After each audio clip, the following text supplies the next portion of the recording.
Hey, I'm Nick with Table 19 Media, and in this video we are talking about using the iPhone 11 for nighttime photography.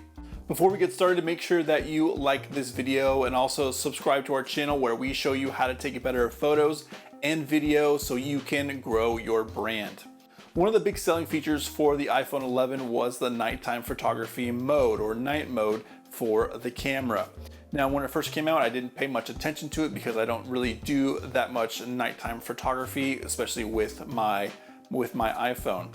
So I didn't really pay attention to it until I was in Hawaii taking photos of the sunset. And after the sunset had gone down, I remembered, oh, my iPhone 11 Pro Max should be able to take really good nighttime photos as the sun is going down. So I pulled my phone out.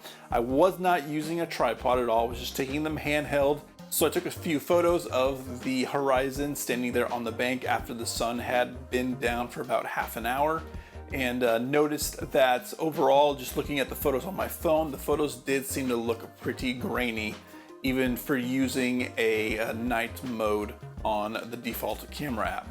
I didn't think much of it then and thought, oh well, I tried, and moved on to the rest of the trip. A couple days later, I was in a more remote part of the island of Oahu, where there was not so much light pollution from the city, and thought it would be a good opportunity to use night mode just to take a photo of the sky. And so I pointed it upward and took a few photos there. Overall, I wasn't really that impressed with the results I was getting with the night mode for the camera. And I thought, oh great, this is probably just one of those more gimmicky sales pitches, for a feature of the iPhone, and just kind of forgot about using night mode in any serious way going on from there. In the last couple of months since that trip, I've used night mode a little bit more often, but it hasn't necessarily been to take photos of the stars or when it's thinking that it's pitch black and trying to take a photo. But I've found that I can get pretty good photos if I'm shooting right about that time where the sun has gone down, but there's still a little light from the sun going down and it's not completely black. I found that I've been able to get pretty good photos, in around that time frame in the day. An example is when I went to a real estate shoot and they wanted some night photos of a property lit up at night, and so I took my Sony a7 III to take some photos there. And while I was out, I remembered, hey, why don't I take some shots with my phone to see how they come out? And one of those shots is this one on the screen behind me.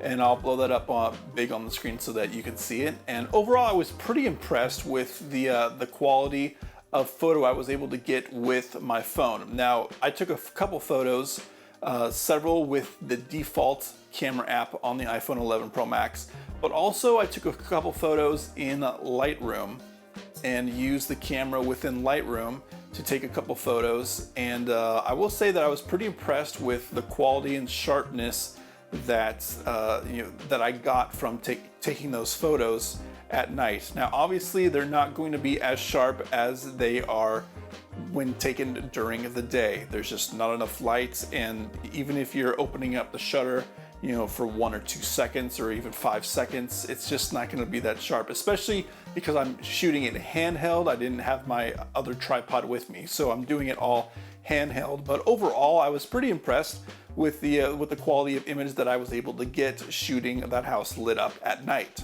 Let me show you how night mode works in the default camera app on the iPhone 11 Pro Max. Now, my phone does have the 3 lenses, so there will be 3 lenses in the app. You may only have 2 if you have a different iPhone. So let me show you how to use night mode in the default camera app.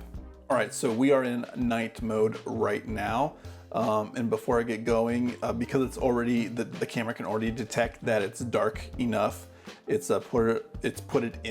camera's put itself into night mode, and so you can see that it's in night mode by the bottom left-hand corner where it has like a crescent moon type of icon, in that yellow oval right there with the 3 seconds. The 3 seconds stands for 3 seconds of the shutter being open. So when you hit the shutter button right there, the big circle on the right-hand side, it's going to basically take a photo for 3 seconds long.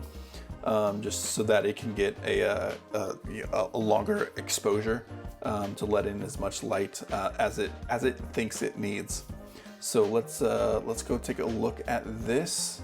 And we're on the wide lens, and so you can also adjust. It's on auto, but you can also adjust it, turn it off, but also adjust it all the way up to, I think, 18 seconds of exposure time on there. So like put that back on a 3 and then take a photo, and then it takes 3 seconds to take that photo.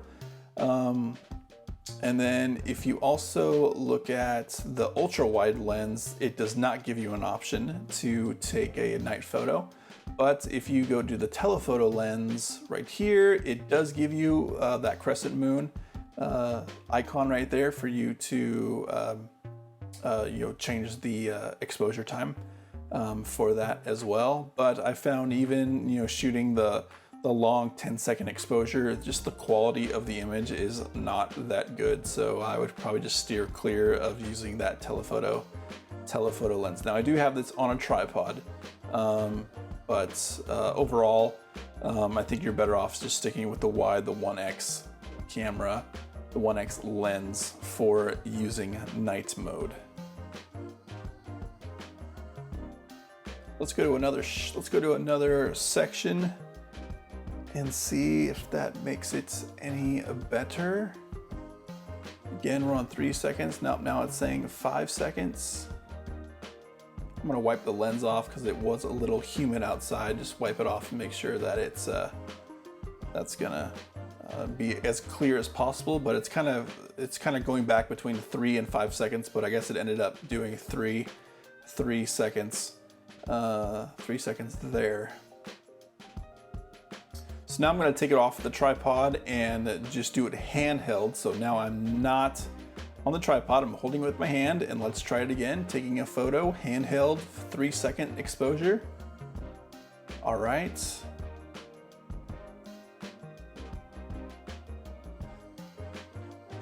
And let's do with the telephoto lens, a 3 second exposure, handheld. And I can just tell the quality is not going to be that good. And take a photo with Lightroom. And we're in HDR mode. We don't want to be in HDR mode. Let's go to professional mode. And DNG is selected on the left-hand side. And we want to take our shutter speed down pretty far to, let's try. Now the ISO, let me check the ISO. Nah, okay. Let's go all the way down. And yeah, you can see that it's so.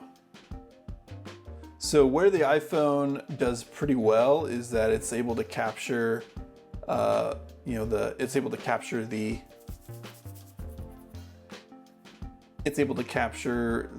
image without there being too much motion blur. Even when I'm holding it, it does a good job of minimizing that ghosting from just movements because of the long exposure. So that's definitely something that night mode on the iPhone 11 has on the other apps that I tried using. Overall, I think the best lens to take night photos with on your iPhone is probably the wide lens, not the ultra wide lens, but the wide lens and not the telephoto lens. The wide lens seems to do a very good job of staying pretty sharp, even though it's a little bit soft overall for the night photos. In night mode, you actually cannot use the ultra wide lens. It does not give you that option or that feature, I think, because overall you can't shoot raw photos with the ultra wide lens. But you can shoot with the telephoto lens, but again, I think it was so grainy using the telephoto lens that I just don't see that as an option really as well. So I think you're better sticking with using just the wide, normal middle lens for any nighttime photography. All right, that's it for this video. Let me know if I missed anything. Let me know your thoughts on using the iPhone for night photography or any other phone for that matter. What results have you been getting? Let me know in the comments below. Also check out our real estate courses for photography and for video down below in the description. Once again, make sure that you like and subscribe to this channel. We have more videos like this coming out soon. I'm Nick with Table 19 Media. I will see you in the next video.